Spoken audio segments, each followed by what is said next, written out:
Welcome to the Imperium Forex daily video. Before we begin, it should be noted that any advice is of a general nature only and that your personal circumstances have not been taken into consideration. Hello everyone, my name is Rob Clayton and thank you very much for joining me. Well, the last 24 hours the Australian dollar has been rather choppy. As the start of the European session overnight, the mild bullish tones echoed throughout the 12 hours of trading, and into New York did struggle once it got above the 78 handle.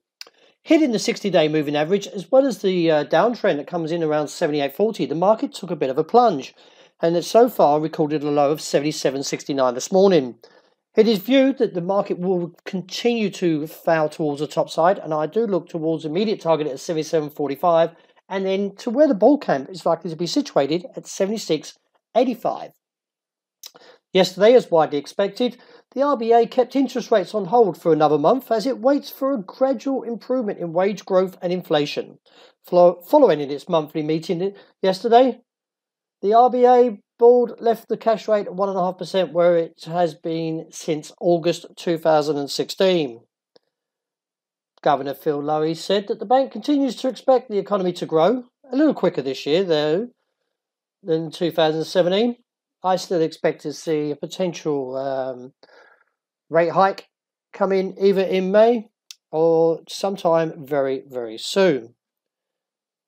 But it would seem that the euro has found a bit of momentum this morning as the market breaks above 124 and now looks towards the resistance of 124.55. A couple of things to note is one that just recently been released was the top White House economic advisor, Gary Cole, who was a Wall Street banker, has handed his resignation, and the Trump administration is actually quite surprised, I would say. Purely for the fact is that what further people are walking away from Trump.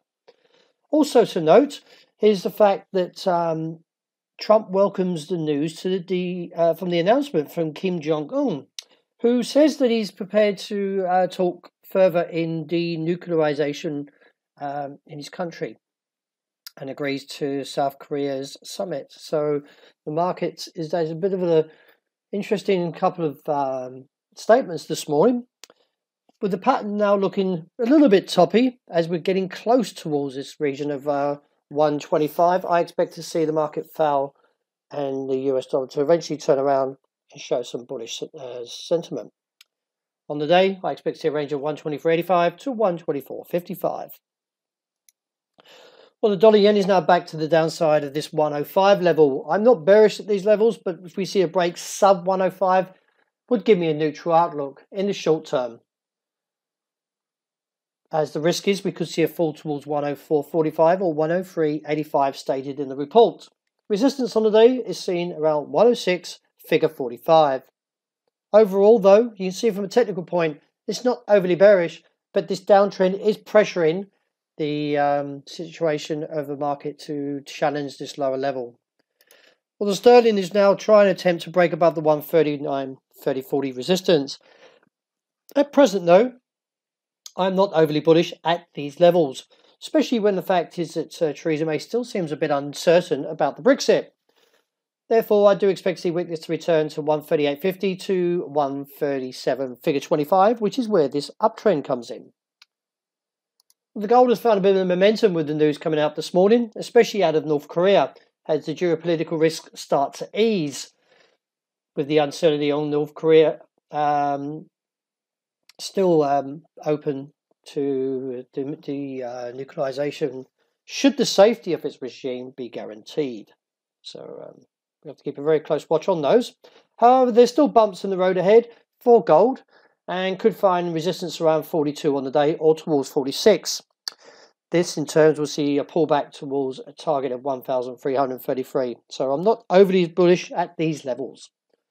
Silver, well, interestingly, after the rejection around that $16.15, has found a bit more momentum overnight and now looking towards the region of $16.95.